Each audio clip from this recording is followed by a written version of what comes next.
Sorry, I was getting things. Okay, this time I'm more prepared, guys. Welcome to Talk with Rose. I've been thinking about it lately because people are bringing up, Gypsy Rose and Charles Manson, and I was like, let's finally talk about it. But before we get to that, there's something I've been talking to. Oh, forgot their name on. I've been talking to them on one of my channels. Kay Sings.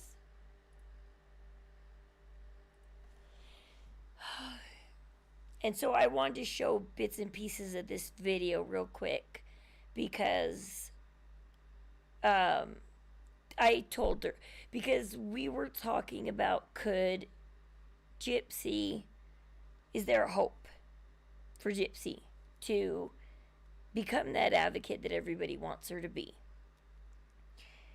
And while we were in the middle of this conversation over the last 2 days, I stumbled across this video.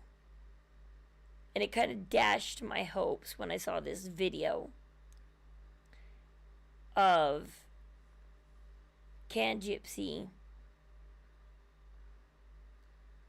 be that advocate? Can she turn around and be that victim, that is that survivor, that victim that's out there to help people? Because no, as a victim, as a survivor, you're not required to go out there and help people. Some people quietly do heal and don't make a big deal about it. I mean, a lot of this world is victims. There are some people that I know some people that grew up with a pretty good childhood that, I mean, it's hard, but yes, like, some could go out there and be advocates like me. I'm not an advocate exactly, but I'm out here trying to make a difference. I'm out here trying to talk. I'm out here trying, like I said, I have that Rosebud community that I've created, where we're out here to help each other and share our experiences. I'm not a licensed counselor. I have a degree in criminal justice and forensic psychology, but I'm not a licensed counselor. But that kind of frees me up to just be out here just to help and just share my life and give life experience and hopefully help you in your life. And then also for you to join my community and become one of those. You can either come into the community and choose what to be. You can sit there and just watch the community.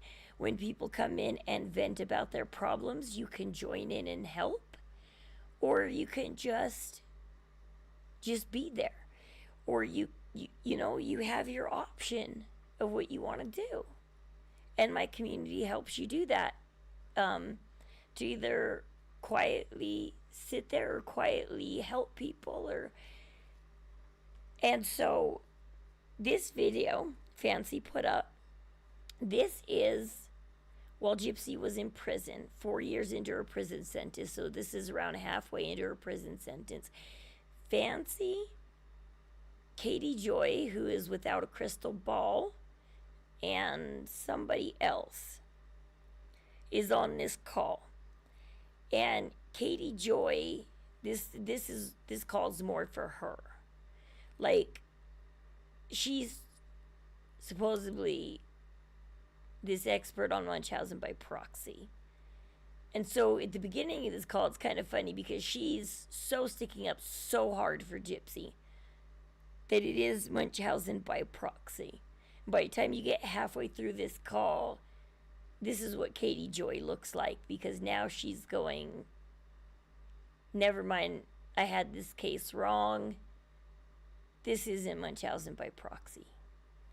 And so, but we're going to go through parts of it kind of backwards because I wrote down timestamps. So we're going to go through this backwards. So one thing we were talking about is Gypsy wasn't going to counseling. She wasn't doing stuff in prison that she needed to do to get out. And this timestamp, let me go to this timestamp, because this timestamp shows that when they talk about it, let's see them talk about what Gypsy's doing in prison besides going to counseling. I'm requested to go. We found that out the other day, that she's never once asked to see a doctor and never once asked for the therapist. And Christy and them have been talking about, oh, well, she needs help, but we don't know how to get it to her. Well, we found out that's not the case. The case is that in jail, she was offered and she declined and never asked to go. And in prison, she has many opportunities and she doesn't want to go. But yet we called that out the other day. And immediately after we called it out, then Christy, who has been, we hadn't been talking and now we are again. But now I've gotten to a point where I just had to let her go again because I can't deal with all the lies that I'm told every day by her. So she talked to me and she's like, oh, well, Dr. Phil, I'm talking to Dr. Phil's people right now to see if they can get somebody in to see Gypsy. Well, that was offered years ago. And they, she said, oh, well, he said self-help books and he's going to see, his people are going to see her after she gets out. Well, I'm the one who told her, that you can get an injunction for somebody to actually come in and see her. Yeah. And she's like, oh, well, I didn't know that. We did find out that prison has an actual psychiatrist they use interns for most of it. Mm-hmm. But when we write into her case, the actual psychiatrist that oversees the rest of them would come in. So she's got this major opportunity, either through prison or through Dr. Phil. But what's funny is she keeps turning down Dr. Phil. And I remember when, just before Gypsy got released from prison, Dr. Phil has his own podcast. And he was doing like a 5-6 series podcast on Gypsy, the killer thorn of Gypsy. Like, there's like 6 episodes, I think, 5 or 6. There's a lot of episodes. And he goes through his time with Gypsy and reviews it and then talks about it. And so he didn't have any hope for her, or he wouldn't have done that podcast. He didn't see her when they got out. He was actually on the opposite end when she got out of going through and debunking what their earlier interviews and showing her lies. And then instead, Gypsy is relying on us to get her out of prison. And this timestamp shows it. I'll show you this timestamp. Or why would he care anyway? Right. He probably doesn't.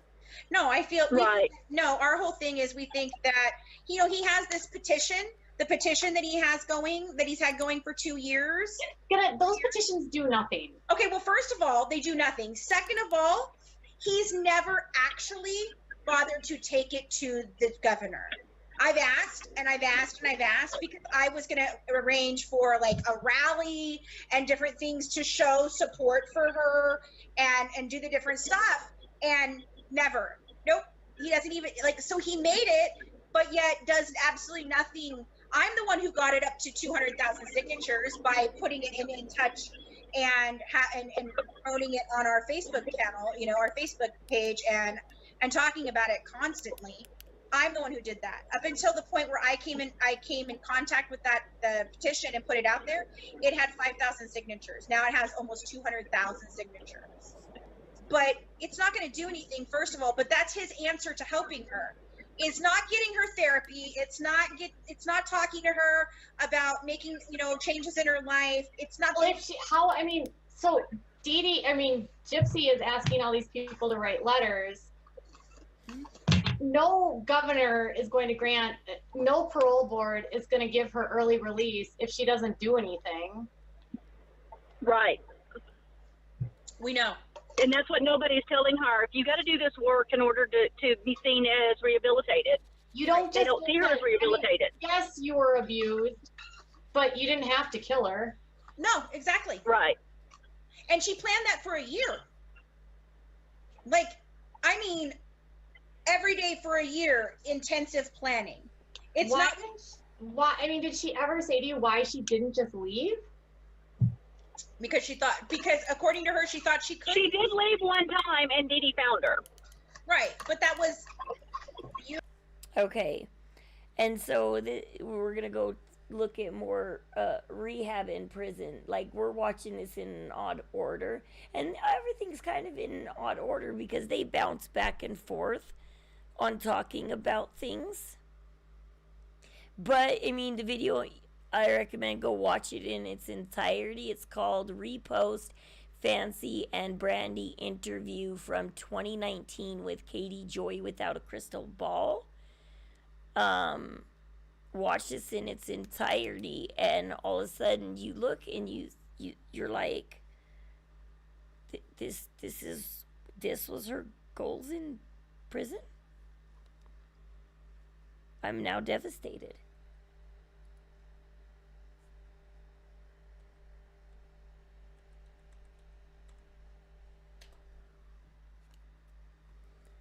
And she does group, like an AA group, but yet it's like for people that, like, you know, have been through something.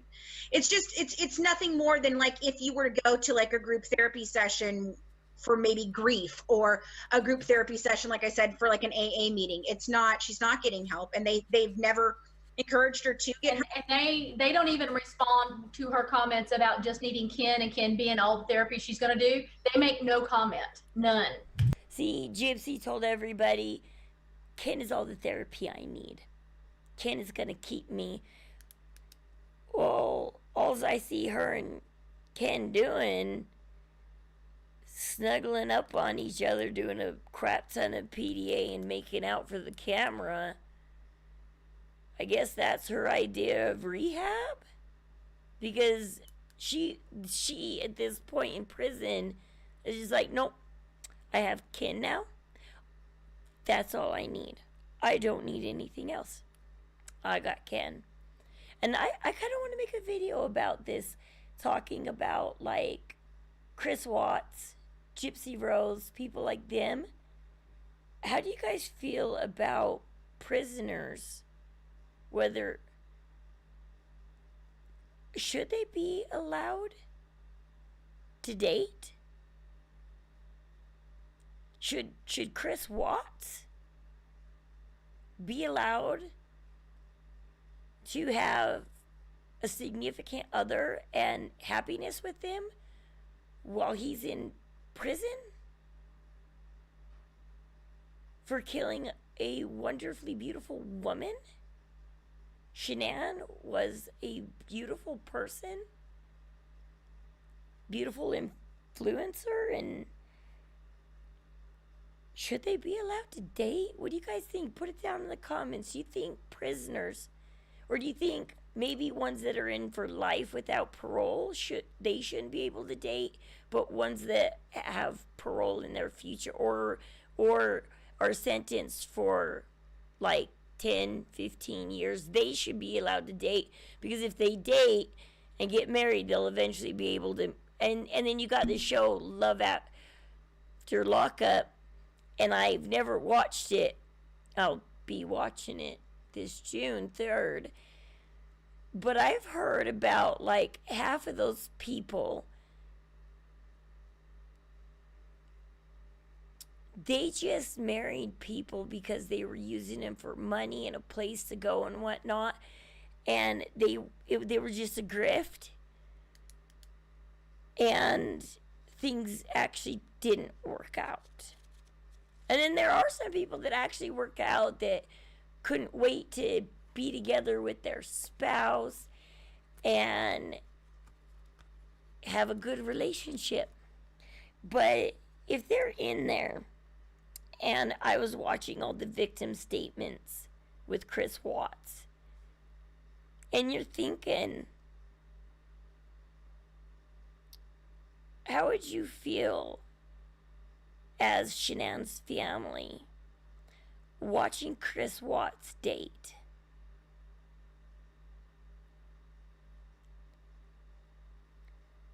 when he should just be rotting away in thinking about his crime. And people have tried to petition the prison to not allow him to have pictures in his cell of Shanann and the girls, because he admires those pictures. So should he be allowed to admire those pictures and date somebody else and find happiness with somebody else? Let me know what you think. How do you feel about people like Chris Watts and Scott Peterson and everything dating in prison when they're in there for life for what they did?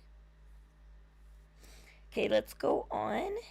So Gypsy is pulling, she's just always pulling a con. And so this is what happens when Christy says, hey, I don't want you to marry Ken.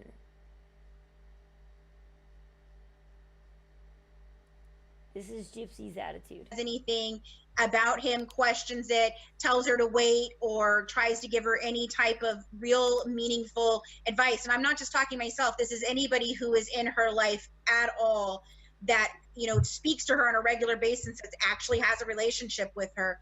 She turns on them, and she begins this whole pattern of like isolation and manipulation. Like she told Christy, you're uninvited to the wedding.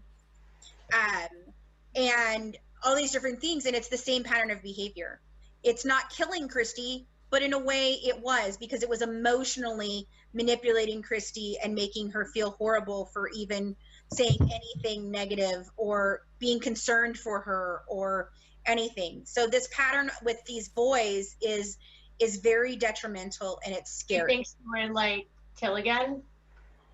I don't know if she'd kill again, but I definitely think she'll manipulate and do things that, you know, I mean, we spoke with a And boy, was Fancy right here. person who worked her pod and knew her very well, and her thing was is she felt that within 1 to 2 years of being released that she would be back in prison again. She felt like it would be more like identity theft kind of thing.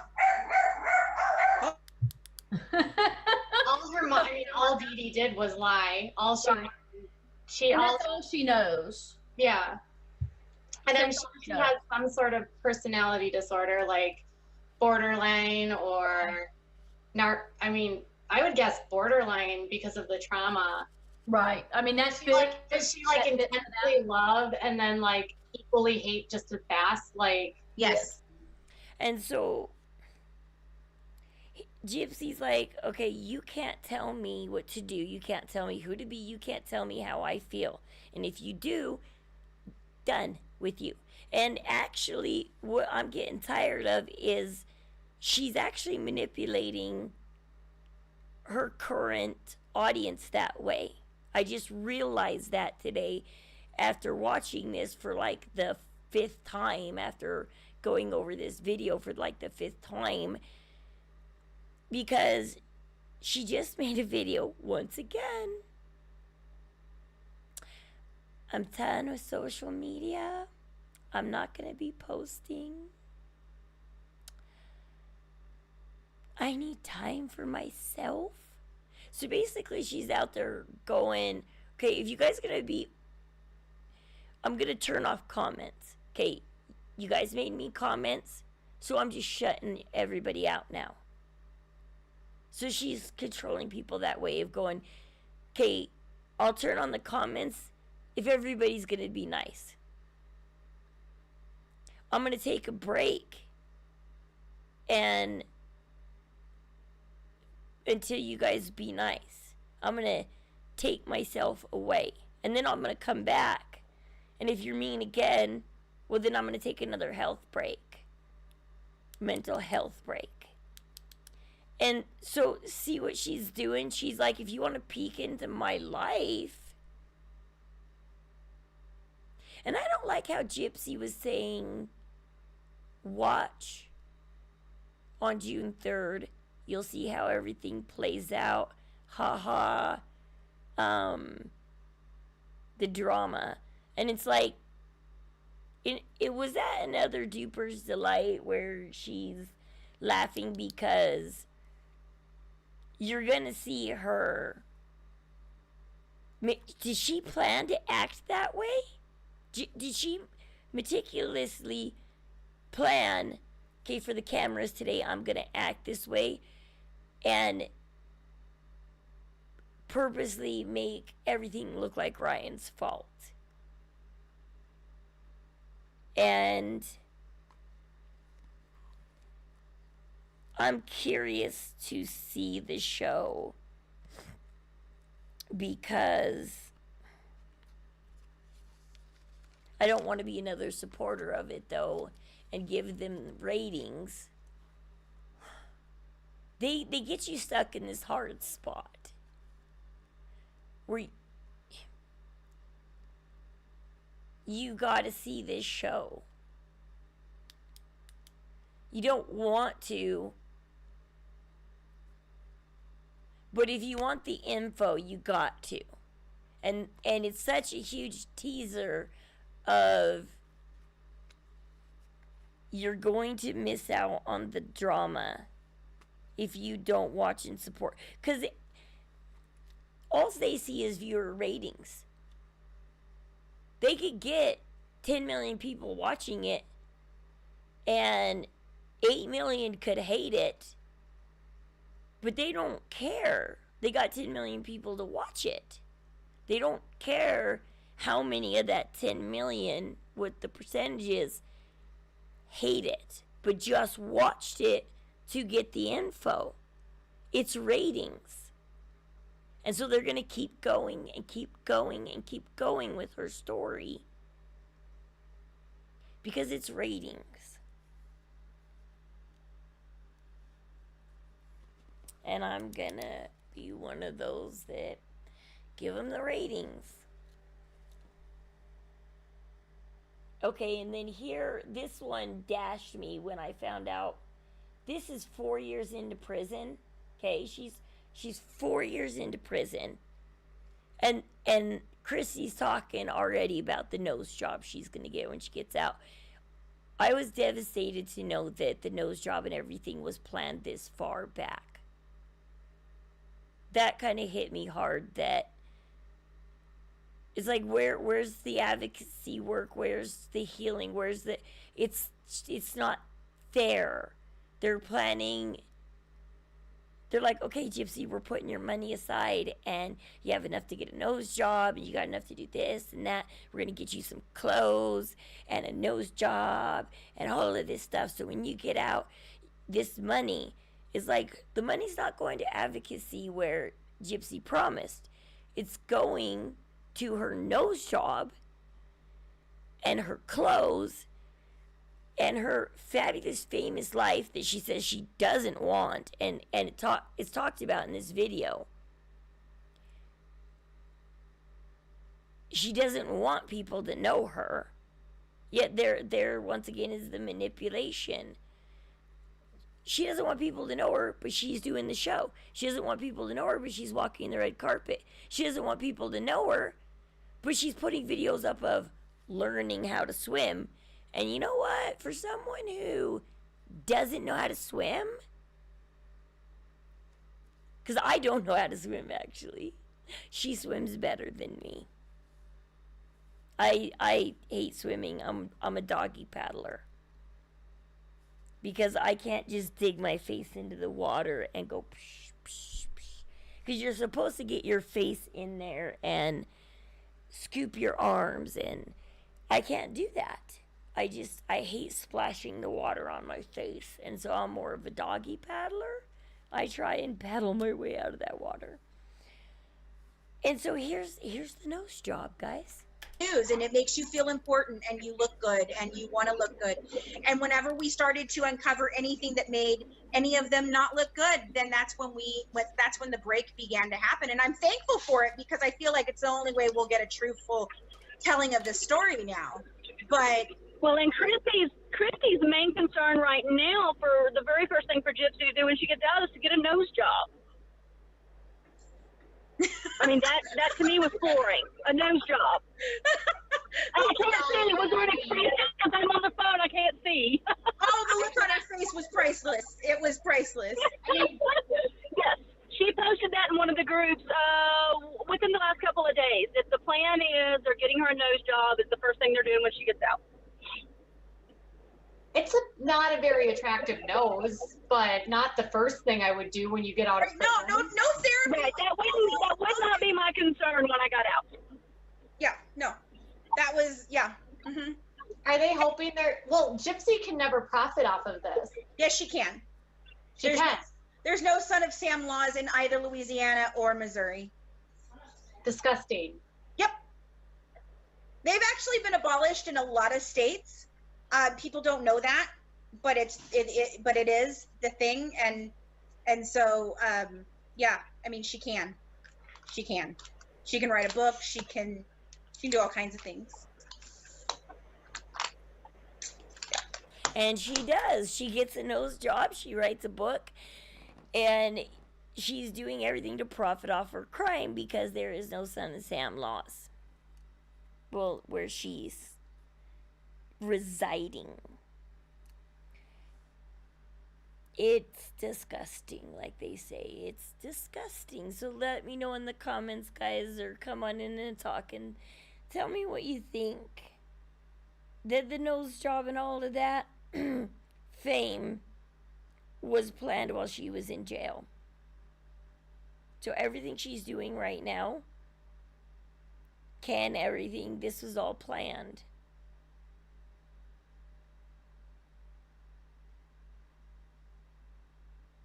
And as soon as I heard that, yeah, I told Case things about it, and I said, look, there's this video out there. It's disgusting. The nose job, everything was planned from the beginning. Go check it out. It's disgusting. So let's get on with the core of the video. Gypsy Rose and Charles Manson, how alike are those two, really? So it's kind of interesting because growing up, Charles Manson's mom didn't like him, tried to sell him to a waitress for a pitcher of beer. A pitcher of beer. You know, a pitcher that's gone in a half an hour or less. A pitcher of beer.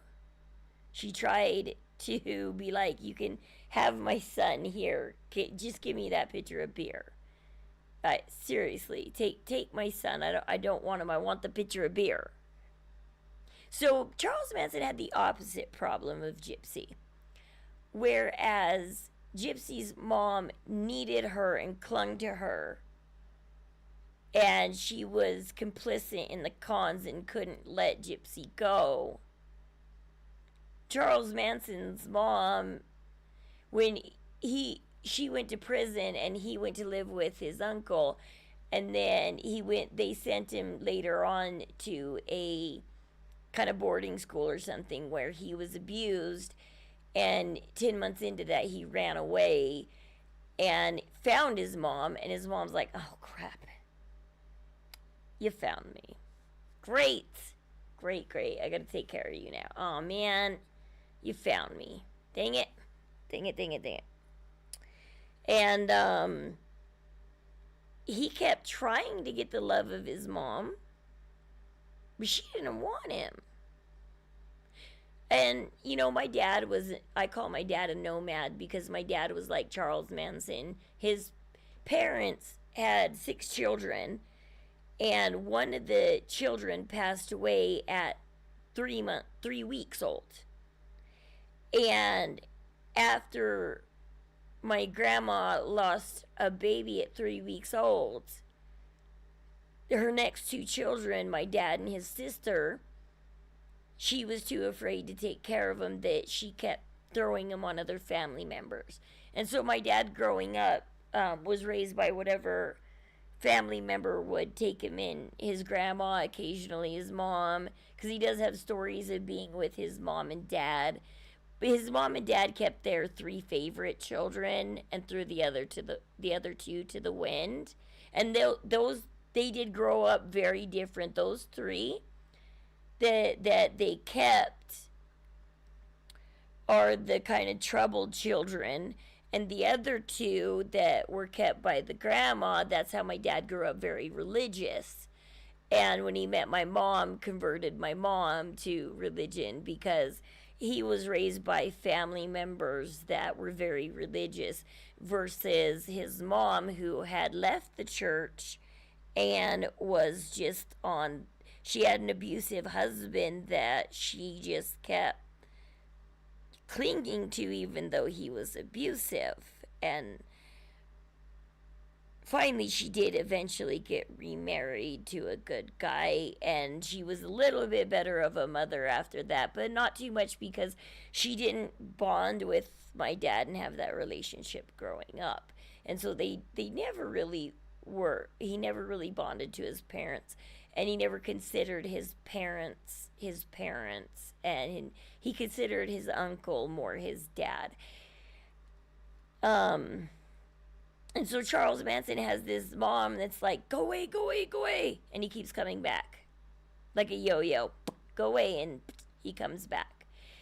And Gypsy's got this mom that's, no, stay. I need you.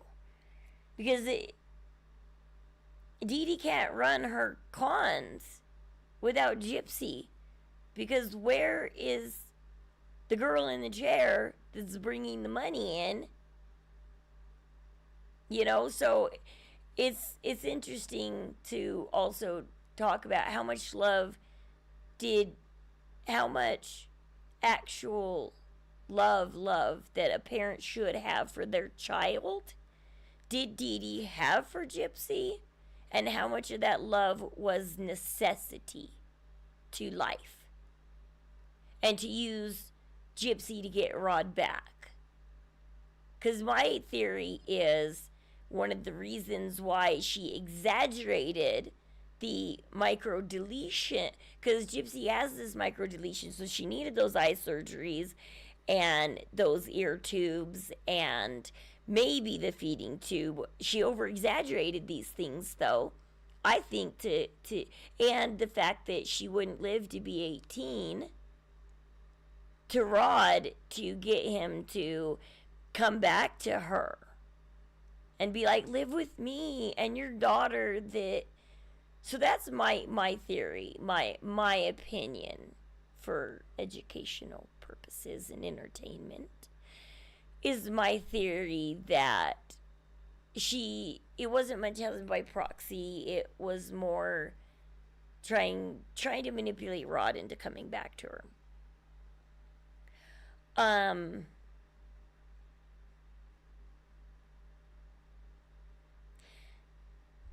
But they both grew up to Gypsy and Dee Dee would manipulate their neighborhood, their world around them, the people around them.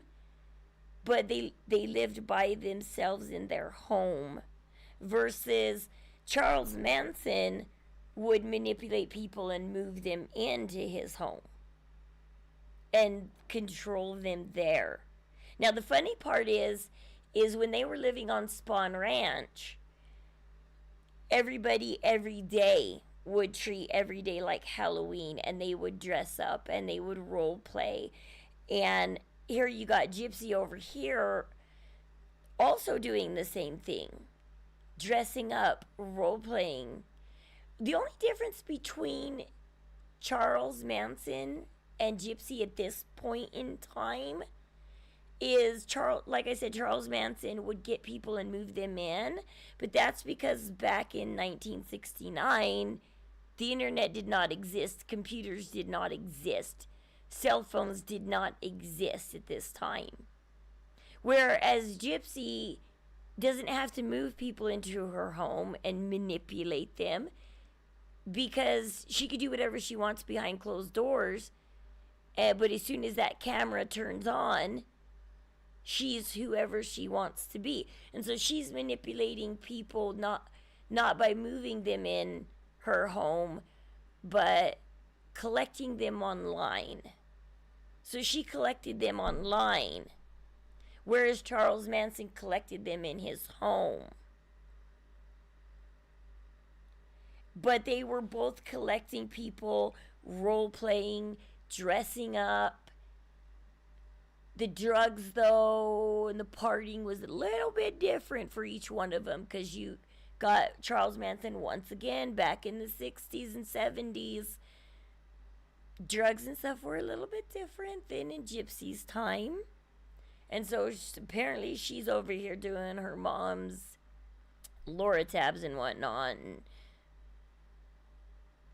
And he's over here actually dealing in real drugs and stuff. And Charles Manson never meant to have schmurders happen. A drug deal went wrong with Tex Watson. And actually the funny part is, it's not Charles Manson is the manipulator, the psychopath that was on LSD and would be reenact the crucifixion and stuff again, and crazy stuff like that, and manipulate people religiously, spiritually, physically, emotionally, blah blah blah. He had a hold of them, and he would use drugs to do this. It was Tex Watson that was the psycho, unaliver. Tex was more than happy to go do the Tate and LaBianca murders. Schmurders. Whoops. Gotta say the right word. Unalivings. It was actually Tex Watson. And the girls were... okay. But what happened is the drug deal went wrong with Tex. Charles had to go fix it. He shot a guy. And he's like, all right, my hands are dirty now. All you guys, you get your hands dirty. So you can't snitch on me because I can snitch on you back. He's like, we gotta all have our hands dirty now. So I need you to go recreate the crime I just did at somebody else's house. And he hated, a guy earlier had stole his music, and he hated him. And so he said, go to this house and unalive him. But what Charlie failed to realize was he was renting out his house to Roman Polanski and Sharon Tate, and her friends and everything at this time. And he didn't actually live there anymore. He was renting his house out. And so when Tex and the girls showed up, they didn't unalive the right guy. And then they're like, okay, we got to recreate this. Okay, I used to live in this house, and the neighbors kept calling, and the cops on me. So that was the LaBiancas. So he was like, go there. So the LaBiancas, in Charles' mind, wronged him by calling the cops on him because he was too rowdy at that house and everything. And so in his mind, so he's like, all right, we're all dirty now. The cops are going to think it's a race war. Because the guy that Charles Manson... Yo, by the way, next time you want me to, can you DM me because I want... Oh, okay. Yeah, no problem. So,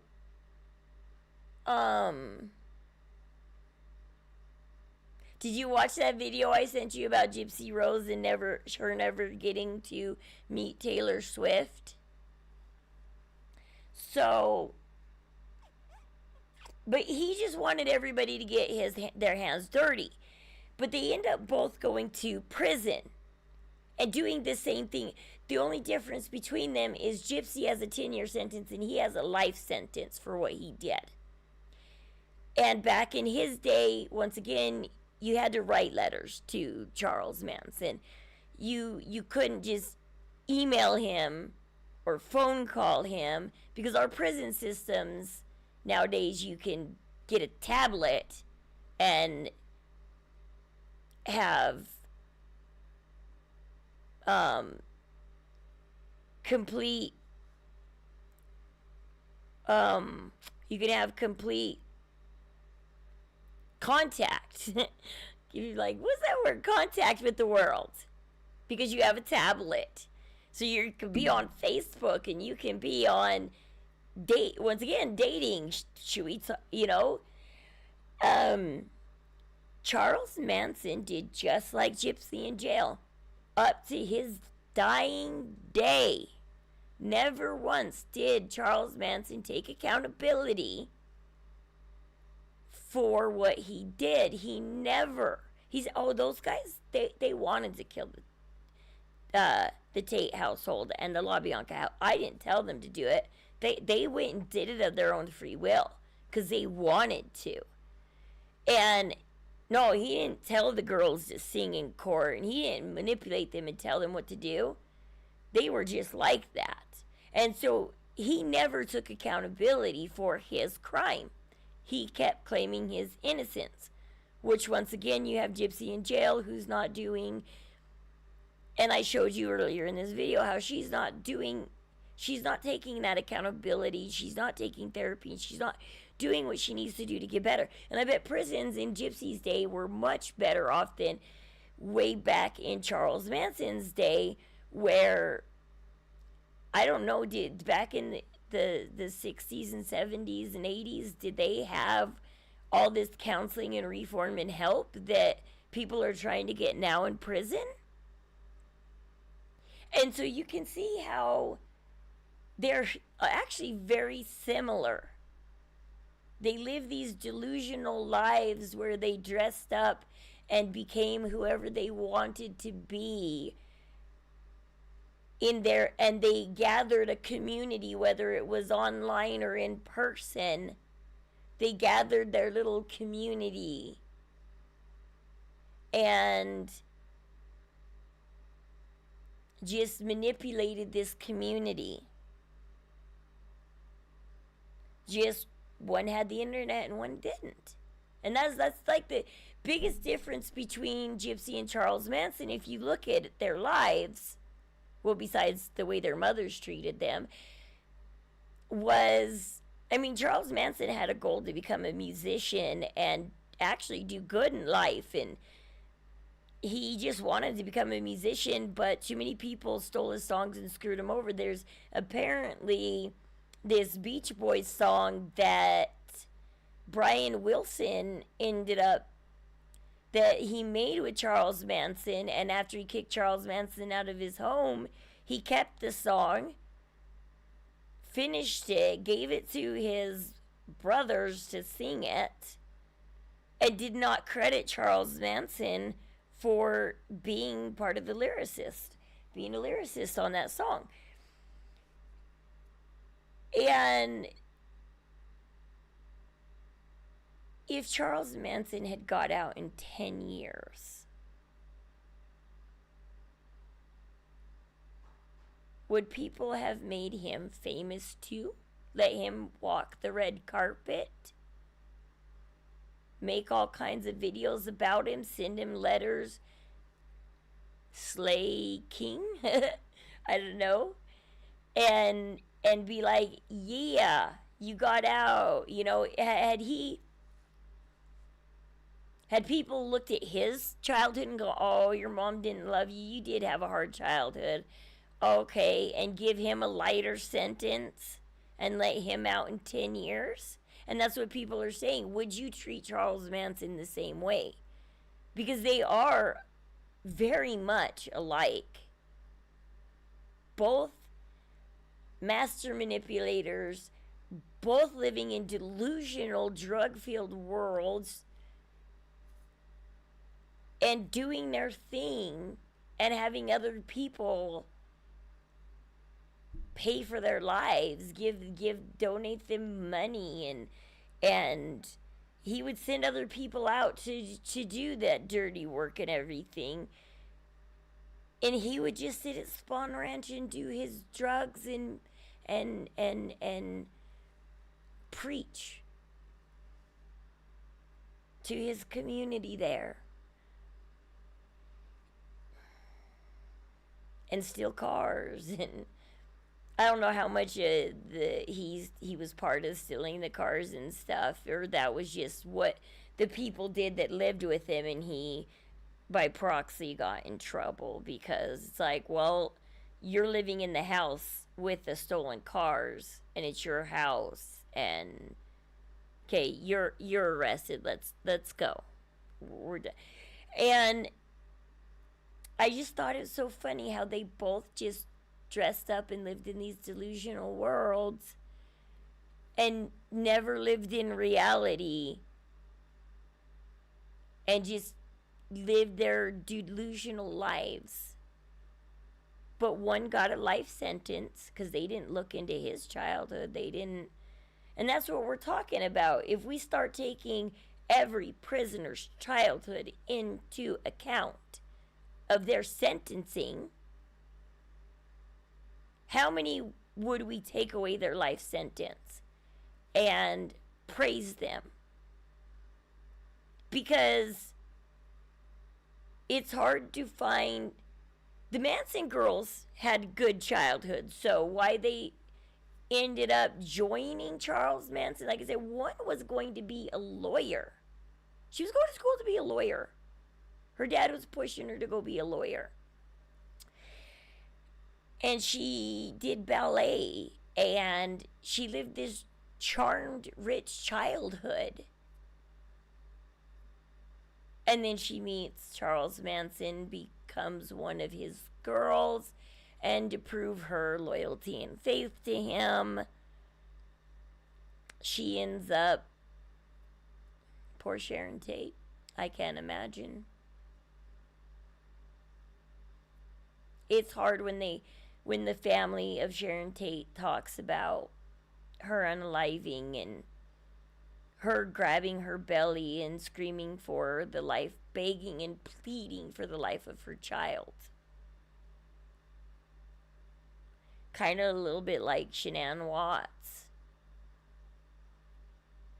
As Chris Watts was doing the deed, what was going through Shanann's mind, her and her baby. And yeah, so I think they're a lot alike. I think Charles Manson and Gypsy are a lot alike, and that's what people are talking about. And I wanted to have that discussion about and show how their lives really align, except for they did their crimes in 30, 40 years apart from each other, and in that time frame, the world had changed. And we now have the internet. And so instead of writing somebody a letter, putting a stamp on it, put it in the mailbox, it takes time to get to them. They pull it out of their mailbox and they see it. Do they open it? Do they read it? Do they toss it aside? Do they throw it away? Do they keep it? Do they write back? I don't know.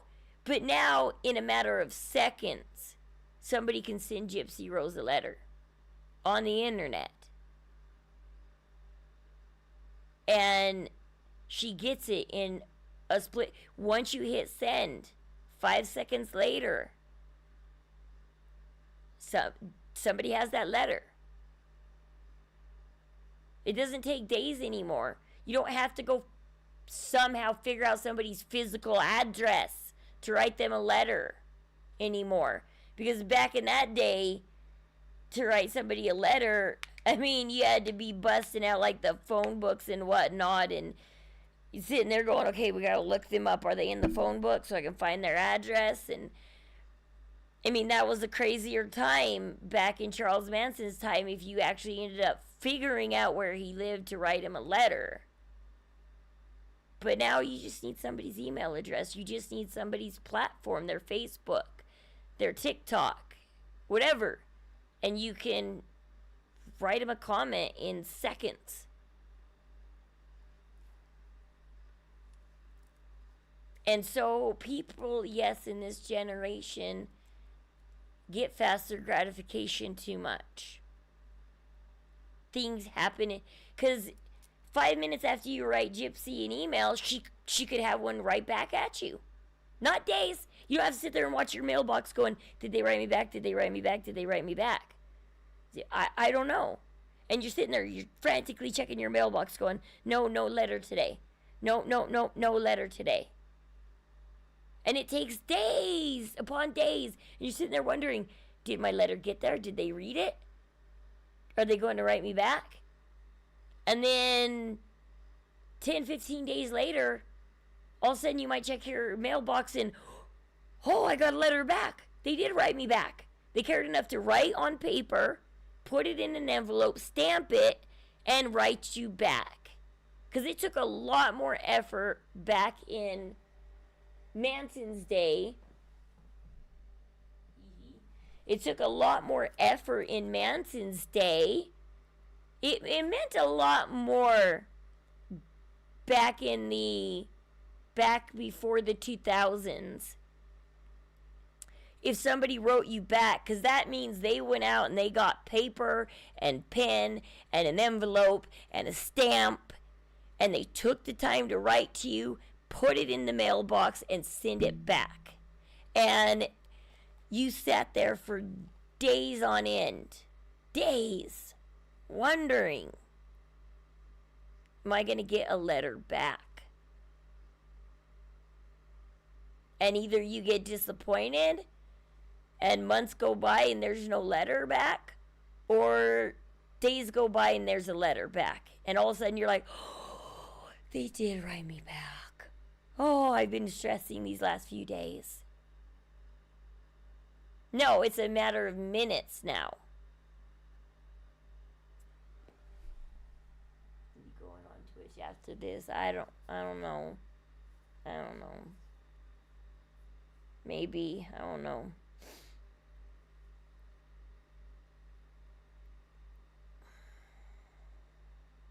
I'm pretty much done here, but like, yeah, I just kind of wanted to go over that about, I mean, all you have to do is just look at the time frames they lived in and how different they were, but very similar people.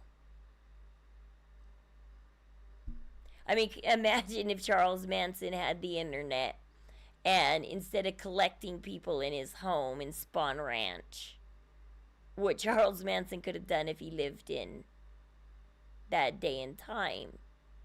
And Gypsy kind of grew up in that mid period where the internet was there in the 2000s. The internet was there, but it wasn't what it is today. Because 20 years ago, the internet was there, but we had like Facebook and MySpace, and I think, when did Twitter come about? Twitter was kind of coming about in this era. My hero, we can, yeah.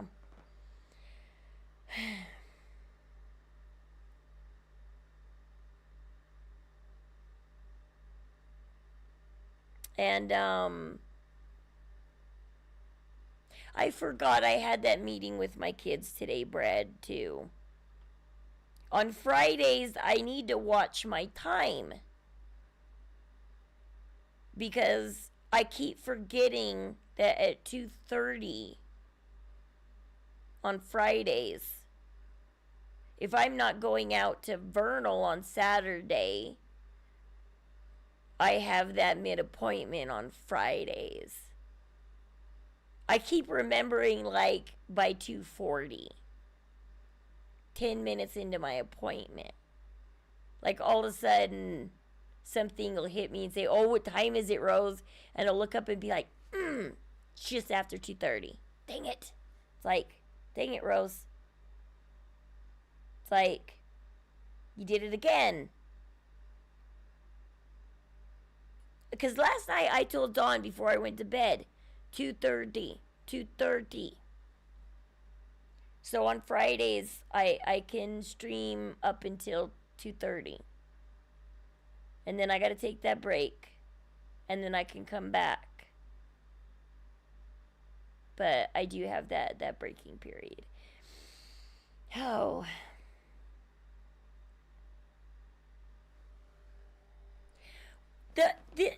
I hate the virtual visits because Wesley was the first one that grabbed the phone. And he's like, Mom, Dad. And he's like, I got to show you something. And he's talking so well now, Brad. And he's like, I got to show you something. He's like, I want to show you something. He's like, I got something for you. And then Colin took over the phone. And Aurora, for the first 10 minutes, I was like, where's Aurora? Oh, they didn't grab Aurora and tell Aurora it was that Mom and Dad were on video. And I was like, where's my daughter? I was like, why? Okay, here's Colin and Wesley. Where's my daughter? And then Aurora was crying because Colin wouldn't give her the phone. And we had to make Colin give her the phone for a few minutes so we could visit with her too. But she was crying because if we were on virtual visit, that meant we weren't coming down to physically see her. And so she was crying because our car is broken. We can't make it down there. And I don't know if we have the money to fix the car. This one is an expensive part. A really expensive part that just broke. And it could either be really cheap to fix it, if we only have to fix like half the problem. But if we have to fix the full dang problem, it's going to cost a lot. And I don't know how we're going to afford this. Because we also have to continue buying paint and stuff for the home. It's like, do we pump the money into the home right now? Or do we pump the money into the car? Where do we put our money and our time into? The house or the car?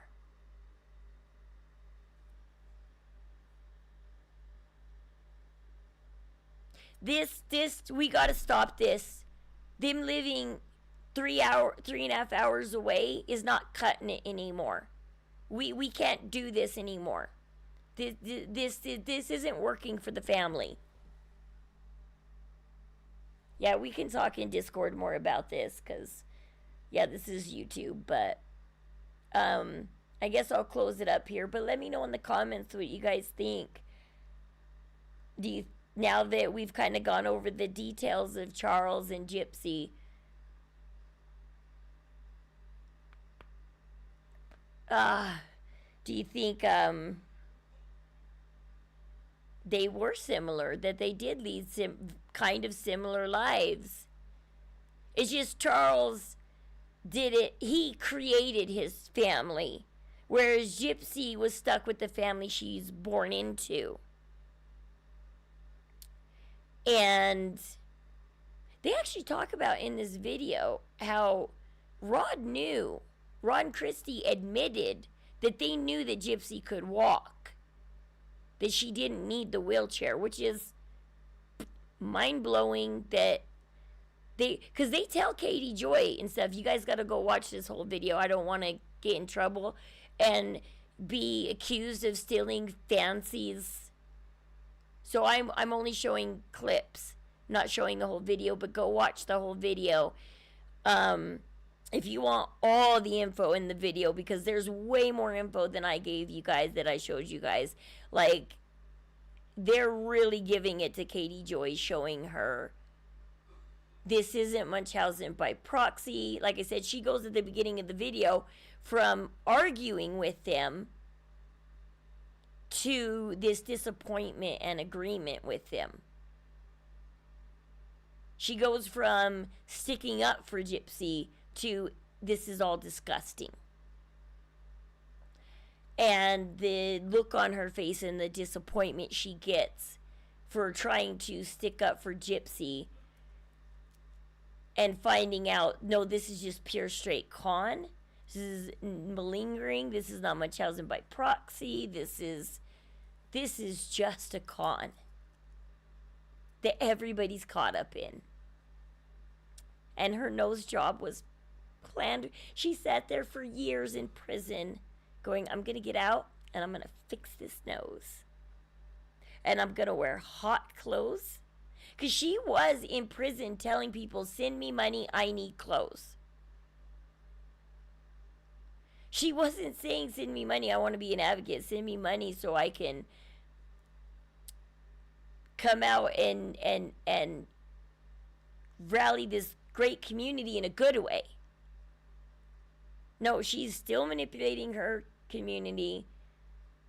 If you guys are mean, she's going to take a break and she's going to take her drama of a life away from you. She's going to snatch it away from you. And she'll come back. And as long as there are good comments, she'll stay. But if there's bad comments and there's haters, she's going to take it away. She's going to punish everybody. Everybody's going to get punished. But she's going to disappear again. And also, we'll end this video on an interesting note for you guys. There is this person on YouTube called, what is it? They have been posting some interesting stuff, so I'll give a shout out to them, actually. Let's give a shout out to them.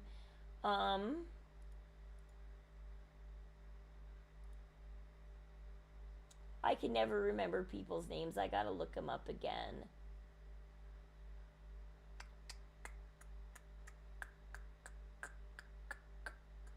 As soon as I see their name, no.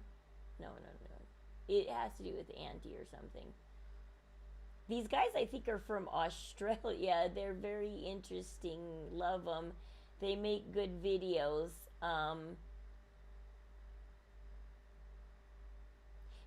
Anxious Aunt. Hey guys. They noticed that Gypsy has, before this video right here where she's coming out saying I'm taking a break, she was already pulling back. You could see that she was headed for a break. She changed her Facebook picture. It's no longer her and Ken. And we haven't heard about Ken. He's still in Texas. He didn't come to Louisiana yet. So look up Anxious Aunt. Go look at their videos. They think the breakup's coming.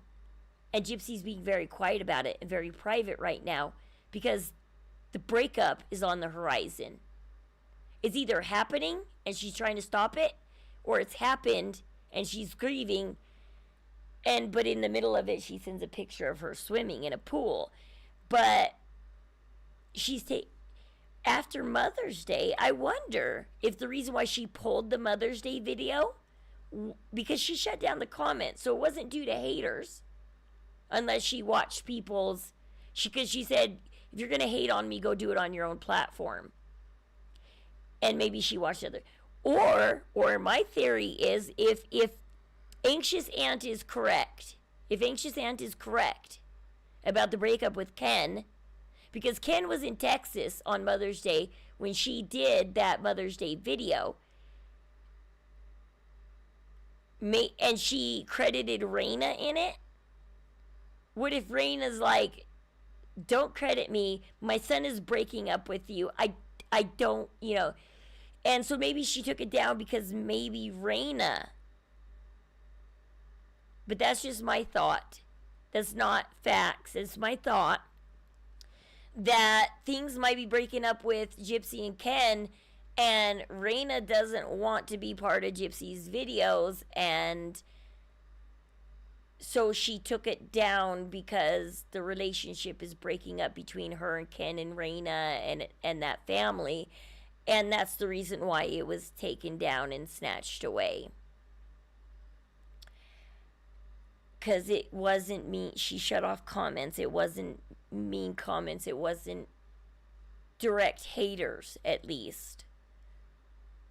But everybody's platform did blow up with some hate on that video. Or not hate. I don't want to say the word hate. Oh, because people are just giving their opinions. Maybe some is hate. I don't know. Because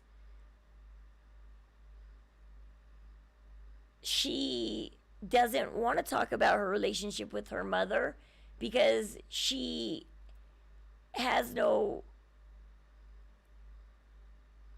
real exact abuse to talk about.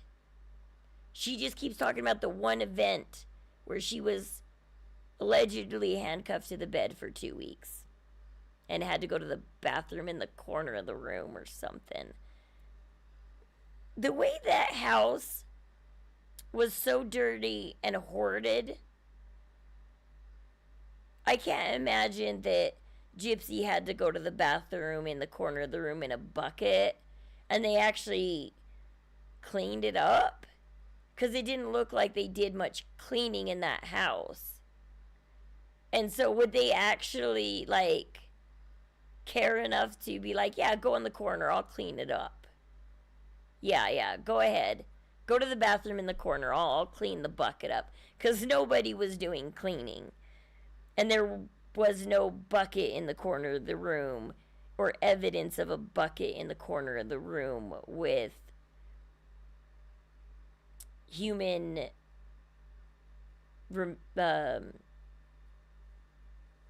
outputage in it. Whatever you want to call it. So that's all she keeps talking about, is that one possible allegedly time that she was handcuffed to the bed.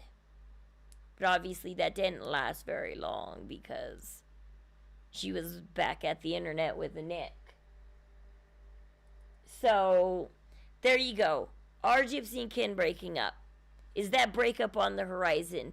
Is Gypsy going private right now?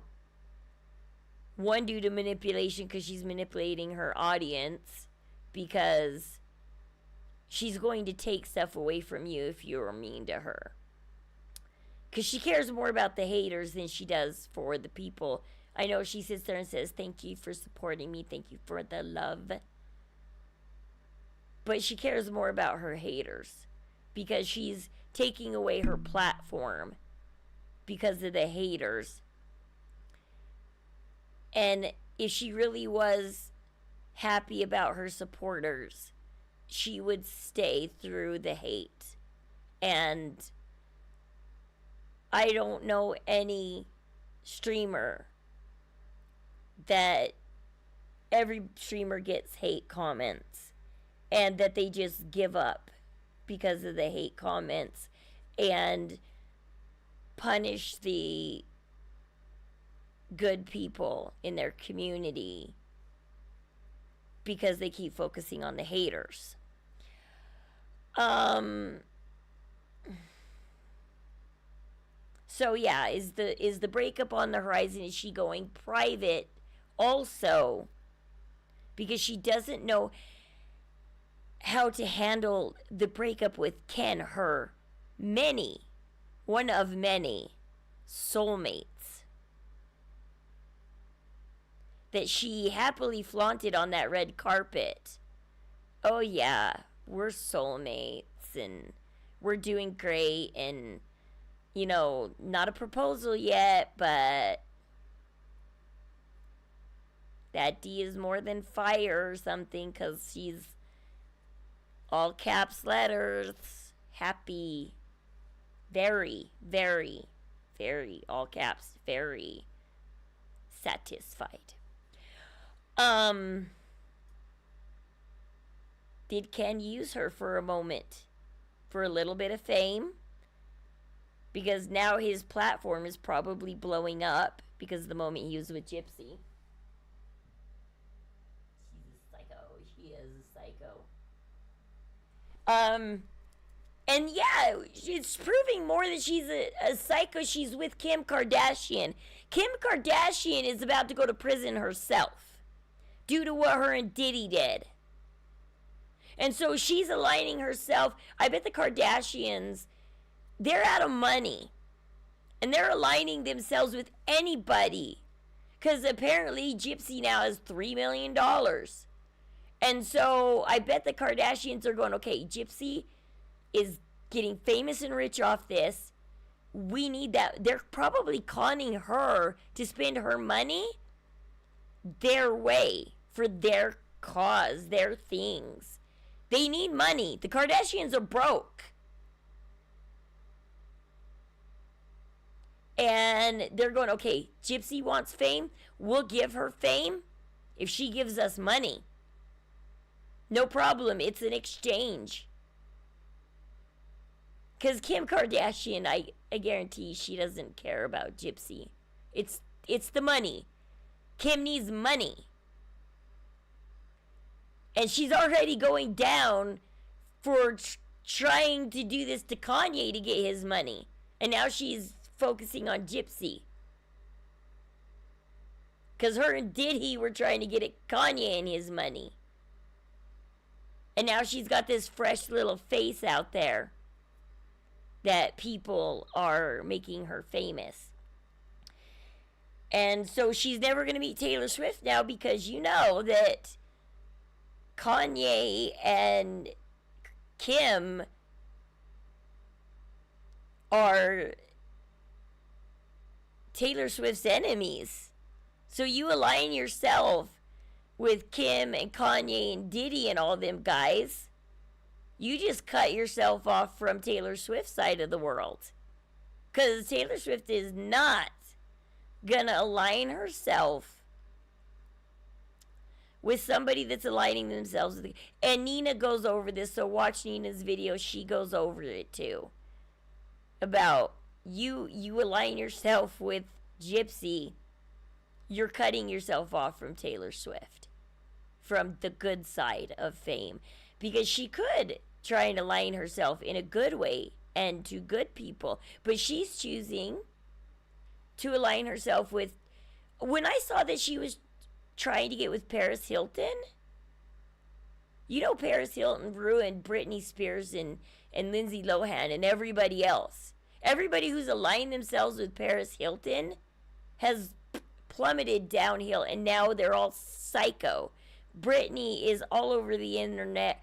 Her brain is now messed up, and she is doing crazy things for money on the internet, and she is just lowered herself down to the lowest depths down there of people. And now Gypsy is chasing Kim Kardashian, Paris Hilton, all of those people that are in the tabloids,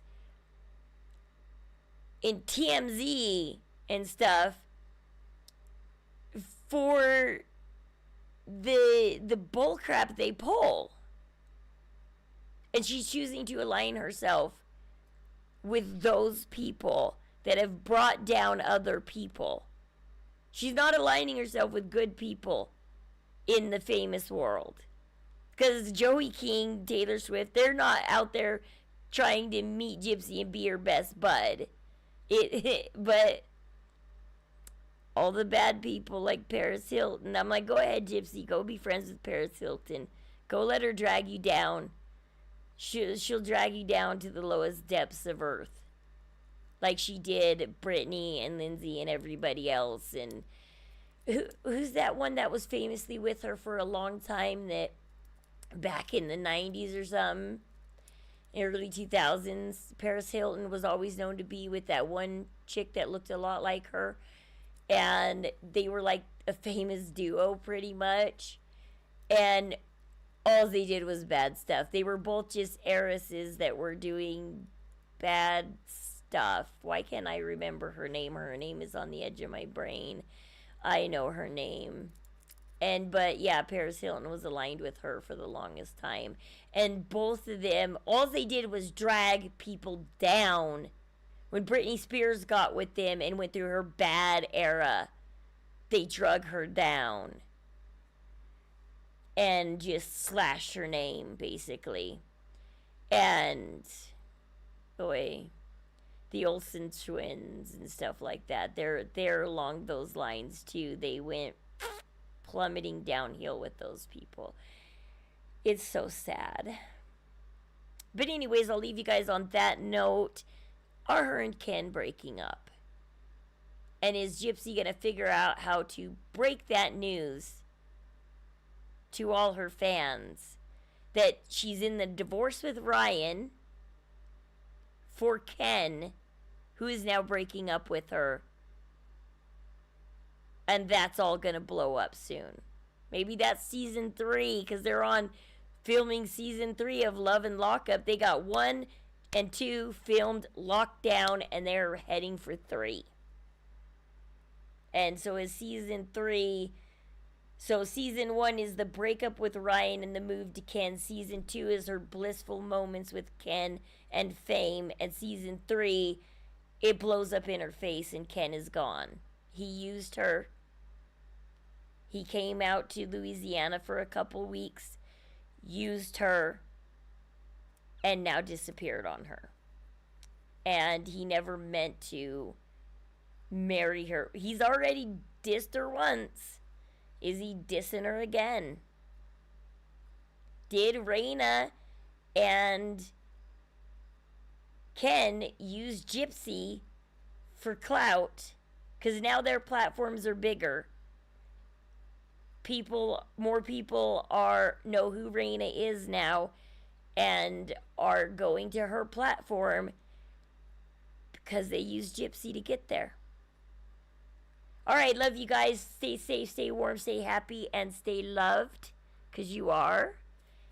And let me know how you guys feel in the comments. I care about it, and I will write you back. And like I said, thank you, Casings, because of your many comments, I wanted to make this video for you and show you what we've been talking about in comment section. So thank you so much. This video's for you, Casings. I'll see you guys later. I'll see you in Discord, Bread.